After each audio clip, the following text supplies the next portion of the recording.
January in Montana was colder than usual. Route 5 got plowed every morning, and by noon it had whitened over again as if no car had ever passed. On the wooden rooftops the snow stacked in thick tiers. Only chimneys and windows showed through, leaking a jaundiced, old film sort of light. Wintry Ridge Rehabilitation Hospital sat at the end of a steep road, ringed by century-old pines. Cream walls, wooden balconies, a roof gone dull brown. It looked more like a forgotten winter lodge than a place built for recovery. But here, winter didn't stay outside the glass. It lived inside, slow and quiet, moving down every corridor. Into that hush they brought a girl named Ruby Moore, 11 years old, on a morning in April last year. The intake form read, "Spinal cord injury from a fall down the home stairs." Status, paralyzed from the shoulders down. Nonverbal, no pain response, no voluntary movement. Note, mother deceased from cancer. Current guardian maternal aunt, Tina Moore. From day one, Ruby said nothing. No crying, no complaints, not even a sound in her sleep. The doctors first called it selective mutism after trauma. Months later, nothing had changed, except her eyes. Ruby's gaze was always outward, not expectant, more like a retreat, as if everything had fallen out of her and only light was left, the last thing that still belonged to her world. One Friday morning after an all-night snow, a small plow had carved the back courtyard clean, left a crisp square of white, rimmed by tire tracks and dog prints. Into that square a young aide wheeled Ruby, like always. He parked her by a stone bench. A charcoal gray knit blanket lay over her from shoulders down. She didn't look at him or at her own legs. Her eyes fixed straight ahead toward the far edge of the yard where the snow lay deep and a big dog sat waiting. The dog was Scout, a male German Shepherd, 8, formerly with the Missoula Rescue Unit. After retirement, he'd been brought into the animal-assisted therapy program for patients with paralysis or psychological injury. They chose him for his eyes, not quick and clever, but unnervingly calm, like he could stand through a storm for hours without shifting. Scout sat about 10 feet from Ruby. No one called him. No leash. Yet at 9 a.m. sharp, every morning, he walked out on his own, took the same spot, and waited for the girl. No one had taught Scout to do that. No one knew why he'd chosen Ruby, who never moved, never reached to stroke his fur, never threw a ball.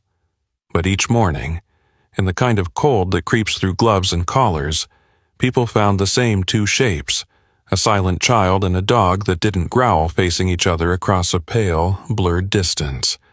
The first time Scout came closer was on a Friday. The wind was easy, no snow falling, the light soft as watered-down cream. He stepped forward by measured inches, neither fast nor shy, until he was an arm's length away. Ruby didn't turn her head, but her eyelids flickered once barely, as if to a change in light. Scout didn't crowd her. He lay down, chin on his forepaws, eyes lifted to her face. His breath floated up in a thin fog. After a while, when the aide reached for the chair to wheel her back in, Scout stood. No cue, no call.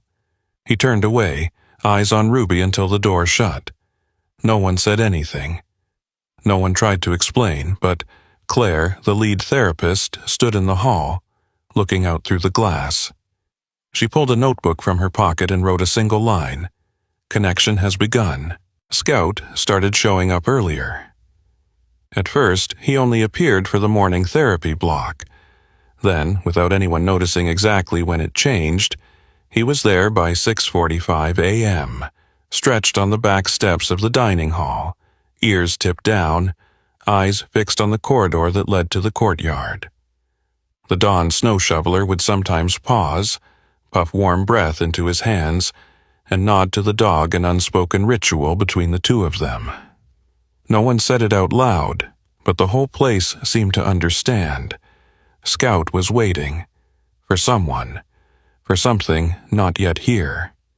When Ruby was wheeled outside as usual, Scout fell in beside her. He didn't run. Didn't crowd. He simply shortened the distance one slow beat at a time, then curled up beside the chair, chin tucked under the seat right where the tires like to stamp their circles in the snow. Ruby never let her hand drop, but once when her pinky slipped off her thigh, the glove too heavy for her to hold it there, Scout touched the tip of that finger with his tongue. Not to summon her, not to make friends, as if to keep something from falling away. She didn't react, but the aide nearby later said, "Maybe I imagined it, but it felt like her shoulders. Breathed a little easier." Then he went quiet, as if unsure he had the right to notice. In the med room, someone half joked, half meant it. Scout knows who he's with. He can read the eyes of somebody who's been kept. From that day, people watched Ruby's gaze differently. It wasn't empty anymore. It tracked something real. Not expectation. Not pleading. Just presence. Tina Moore still came every afternoon. At 3:15 sharp, the bronze SUV turned into the lot. She stepped out, smoothed the red knit coat, lifted a brown paper sack from the back seat cookies, chocolate, sometimes a scarf for Ruby. Tina always found the right words at the right time. She joked about the soup with the nurses, told the doctors Ruby had loved watching snow since she was little. She smiled lightly, knew how not to stand too close, how not to let anyone see she was tired. Everyone thought, Tina is good. She's the only family the girl has left. Only one small thing, very small, began to repeat. Each time Tina came into the yard, Scout, even if he was lying at Ruby's side, would give a low growl. Not a snarl, not a spring-loaded bark. A sound just soft enough to miss if you weren't attuned, but anyone who's trained dogs knows it's not anger. It's deep, settled vigilance. The first time, the aide figured Scout was sore. The second, he blamed the wind. The third, when Tina's hand touched the push bars, Scout rose, stepped between them, and watched her. Tina laughed, bent to stroke his head, and murmured, "Jealous, huh?" Scout didn't move, didn't shove. He simply stood there, the body between the girl and the woman. From then on, every visit played that same unchanging bar of music. One afternoon, with Ruby making a slow lap under her aunt's hands, the hallway camera caught Scout in the far corner of the courtyard, eyes glued to each turn of the chair, like a roof bird keeping guard over an old house. No one called him. No one leashed him. But the quiet was so plain, no one could miss it. Scout started catching the small things. One day, an aide changing linens noticed a thin scratch pressed into the metal near Ruby's armrest, tiny like someone had once squeezed the rail hard. Nobody thought much of it. But when Scout was led near, he didn't sit. He stepped past the chair and went straight to the equipment closet where the retired gear lived. He stopped before a broken transport chair, then turned back and lay down. That was all. No one understood. Yet after that, Ruby's chair got a new frame. No official reason, no note. Just an aide telling another on break, "I don't believe I'm taking orders from a dog, but I don't think I'm wrong." In the days that followed, nothing dramatic happened. Still, people at the facility began looking closer. At how Ruby blinked when Tina moved in, how Scout would set a paw on the blanket's edge when someone's hands lingered too long, how that small hand clamped the rim of the chair not from fear, but as if holding back something unsaid. The wind kept blowing, snow kept falling, but the silence began to crack. Not with words, not with noise, with a feeling like a stone thrown at a wall. No shatter, no sound. Yet the tremor made everyone take a step back. The blizzard started before dawn. In Montana, no one acts surprised. Snow clung to the pines, blooming so heavy the branches bowed. The wind didn't howl, it sighed through the seams of the building. Figures in the hospital moved slower.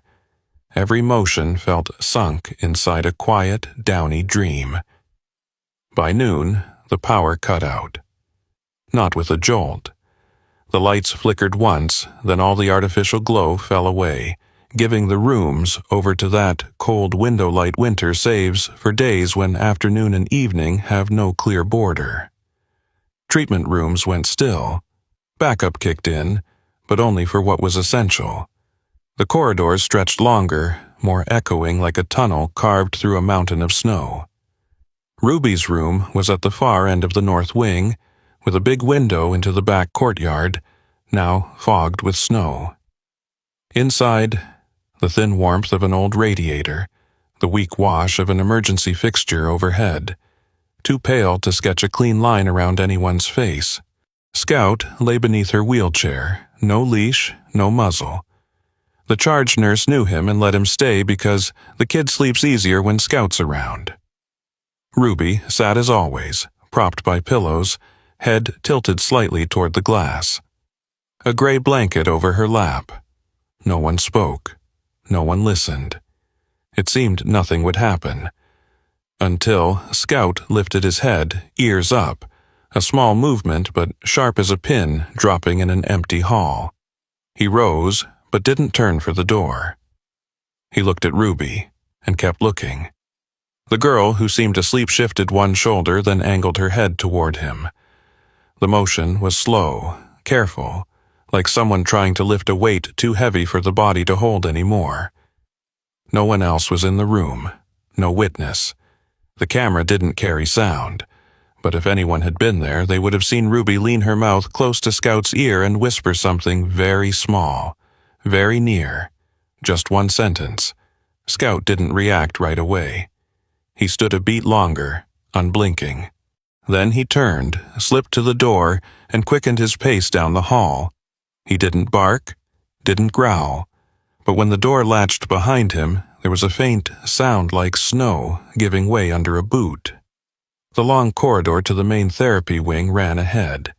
Scout ran it, not frantic, but like he knew exactly what he was doing and where he had to go.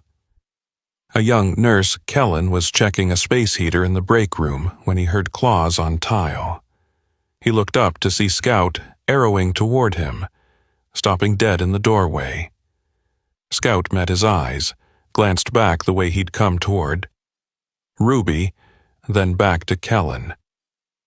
Kellen, who'd once kept a search and rescue dog, froze. No alarm was tripped, no blood, no smell of injury. But that look, hard, urgent, human clear. No questions, no delay. Kellen followed. They returned to Ruby's room. It was quiet. Ruby sat where she'd been. But something was off. The blanket had slipped from her right shoulder, a faint red mark at her necklight, like the trace of a hand that had let go. Nothing clear. Not enough to call evidence, but enough to make Kellen keep looking. Scout didn't bark. He held the doorway, scanning. Kellen stepped in, checked the safety strap, locked the wheels. Ruby didn't respond, but her eyes barely turned toward him. Not an alarm, not a plea, just a look. He bent close and kept his voice low. "You okay?" No answer. Scout gave a short, tight whine, then backed out and looked over his shoulder as if to signal him to leave and do what needed doing. An hour later, in the charge office, Kellen logged an abnormal incident to the shift lead in a single line. "The dog, he knows something. We should pull the cameras." No one objected, no one elaborated. The quiet review began. No announcements, no questions, just scrubbing through clips, frame by frame, hunting the things silence had let slip by. Meanwhile, Ruby was taken to rest. Scout didn't trail her. He lay in the corridor opposite the admin door, like an old sentry keeping watch over a memory that didn't yet have a name. No one knew what had been whispered. No one heard it. No one saw. But from that day forward, no one treated Scout like an ordinary therapy dog again. The closed-door meeting was held on a Monday morning in a small room behind administration. No whiteboard, no slides, just a computer monitor in the middle of the table, dark swivel chairs, and a few cups of coffee gone cold. On the screen, a hallway camera clip, timestamp 3:21 p.m., 3 weeks prior. The image was grainy, but enough to see Tina pushing Ruby's chair slowly through a quiet stretch between two treatment wings. Scout stood at the far end, stopped, gave a low growl, took 2 steps forward, then let out a sharp, thin whine. The first since he'd arrived at the facility. No one reacted that day, but scrubbing it back now made one thing plain. Scout didn't do this for anyone else, only when he crossed paths with Tina Moore. Claire, the psych therapist, spoke first. This isn't random, he remembers, and he's warning. No one disagreed. Still, it was only suspicion, not enough to ask the bigger question. Then a small discovery knocked the whole story off its axis. The furnace closet down the west hall carried a faint scorch dust baked in for months. When maintenance pulled the housing off a heater vent, they found something wedged behind the grill, a scrap of blue scarf, wrinkled, one corner ripped as if something had bitten it. Ruby's scarf, the wool one her mother had knit, the one she kept for comfort. It had been missing since last month. Tina said Ruby left it outside and the snow buried it. But here it was in a place it could never have fallen into on its own. Scout was there when they fished it out. He growled, low, slow, rolling, then turned and walked out.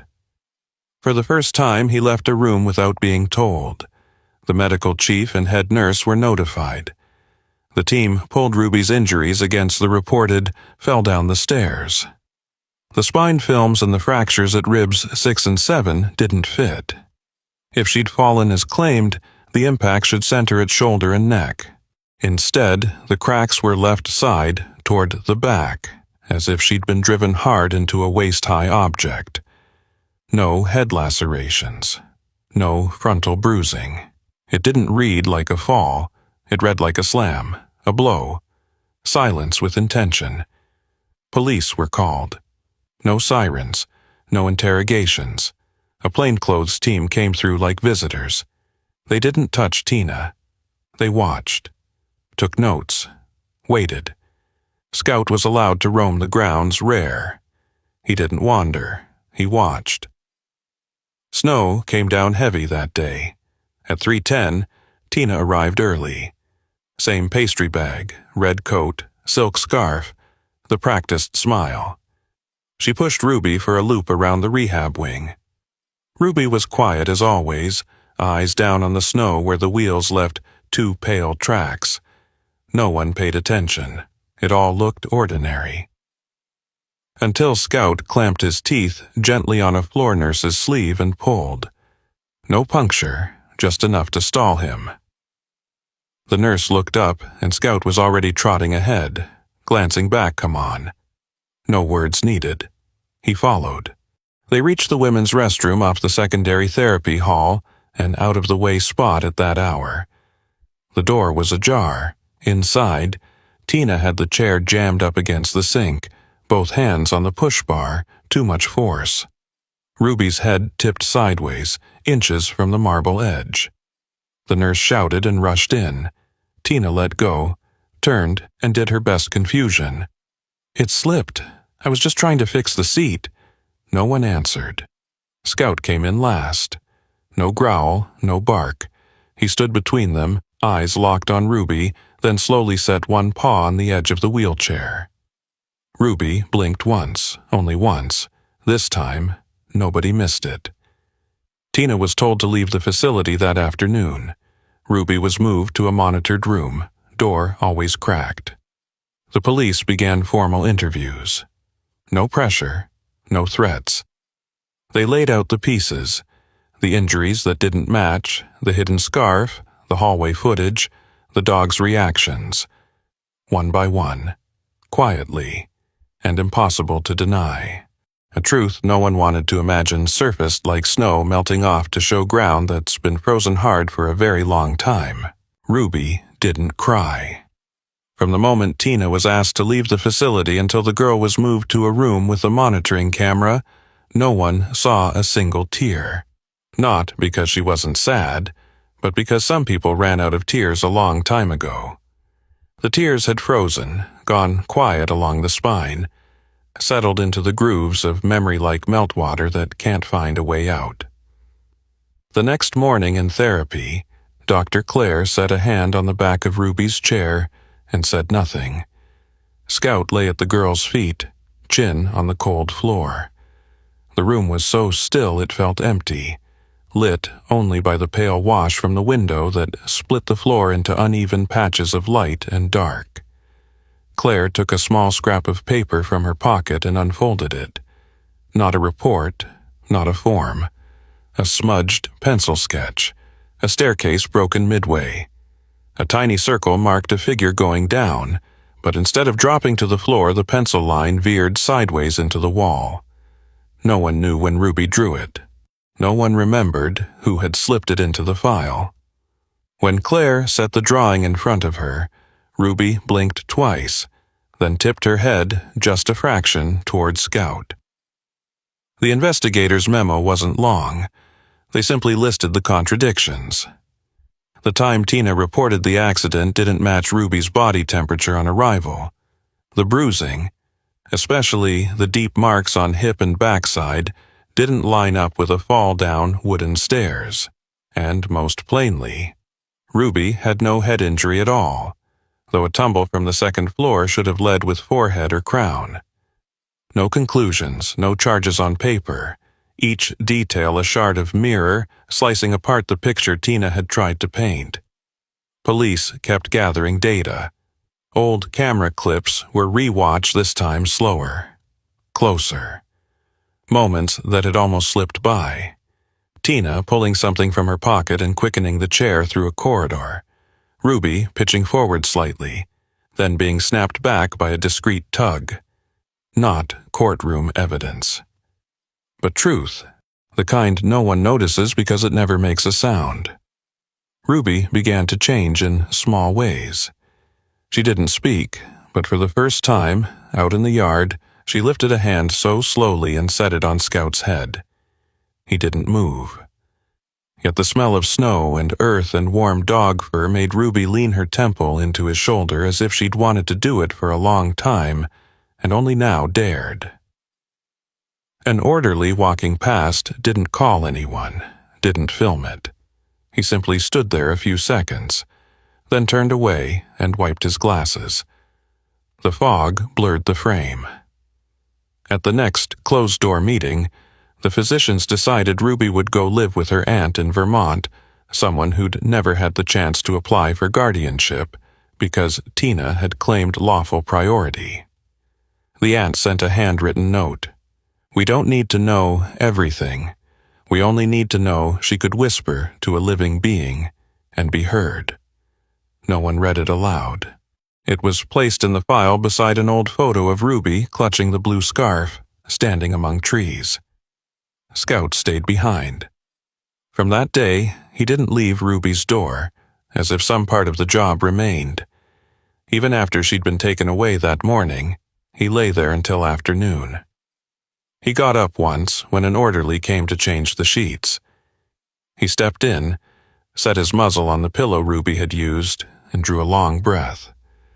Then he turned and walked out without looking back. No one recorded it. But the witness, a nurse named Margot, wrote a single line in the shift log. "I think he knew she wasn't coming back, and he said goodbye in his own way." The wider picture was no longer warped, no reenactment, no forced confession. From a dog's behavior and a whisper no one else heard, a child was led out of the dark in the quietest way a life once forced into silence could hope for. No need to shout. No need to recount every detail. Only trust offered at the right moment, to the right creature, Something so simple it hurts. Tina didn't wear a uniform when she came to the station to give her statement. No handcuffs, no sirens. Just a Friday afternoon with snow turning to rain, the sky the gray of a half-washed blanket. She wore a long dark coat, her wrist trembling slightly as she pulled a tissue to wipe her glasses. No one pushed her, no one held her, but no one looked away from her face when the interview room light clicked on. Her words had no sobs, no fist on the table, no resistance. Just a short passage like a dry branch dropping from a thick canopy and touching down without a sound. Growing up, I was the second child, you know. She was always the chosen one. My mother gave her all the best winter dresses, even the nicest pillow at night. I didn't hate my sister. I hated the way our mother looked at me like a stray offshoot. She paused, didn't cry, didn't force a pose either. When she died, I thought I'd be forgiven. But no. Every gaze shifted to the girl. To Ruby. Once again, I was the shadow. No excuses. Only a confession as if a hand had found an old bruise. Not digging in, but not hiding it either. I didn't mean to hurt her, I just didn't want her too happy. When she laughed, I felt small, invisible. I thought, if she stopped being so happy, I wouldn't feel so awful about myself. That line never went to the press. It didn't make the news.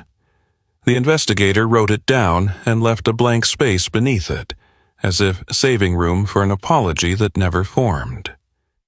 In Vermont, the thaw came earlier than last year. Ruby's aunt's house sits near an old apple orchard, the branches stark when seen from the upstairs window. Ruby's new room is simple: a low bed, white curtains, a cream reading lamp, and her mother's photo framed in the corner beside a small cactus. Scout didn't go with her. He stayed in Montana still working as a therapy dog, because there were more children who hadn't yet found a voice. But her aunt had something ready.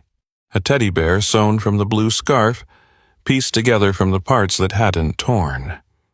When she handed it to Ruby, the girl touched it and gave a small nod, no words needed. When Ruby left the rehab center, there was no send-off. Just a Tuesday morning. A white van pulled up behind the kitchen wing. Dr. Claire came herself and pushed Ruby out. The pavement still held tire tracks from the previous night's snow.